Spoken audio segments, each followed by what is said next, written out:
சாமி கும்பிட தானே வரீங்க. உங்கள் குறையெல்லாம் சொல்கிறதுக்கு தான் சாமி கிட்ட வரீங்க. கோயிலுக்கு வந்து சாமி கும்பிடணும் குறைய சொல்கிறதுக்கு வரும் இல்லாத தேவையில்லாததெல்லாம் ஊருக்கு அதெல்லாம் பேசிக்கிறீங்க, வீட்டுக்கு அதெல்லாம் பேசிக்கிறீங்க. அப்புறம் உள்ள தேவாரம் பாடுறதே கேட்க மாட்டீங்க.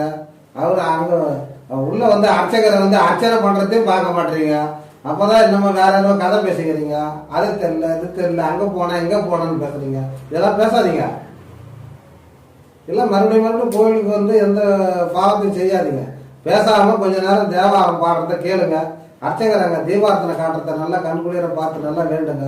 சும்மா எந்த நேரம் பார்த்தாலும் தொண பேசுறதே பேச்சே பெரும் வேலையா இருக்குது. பேசாதீங்கடா, சொல்றத கேளுங்கடா. நல்லா நல்லா மனசார வேண்டி சாமி கும்பிட்டு வந்ததே நல்லா சாமி கும்பிட்டு போங்க. எந்த நேரம் பார்த்தாலும் கோயிலுக்கு தொண்ணு பேசுறத கொஞ்சம் கம்மி பண்ணுங்க.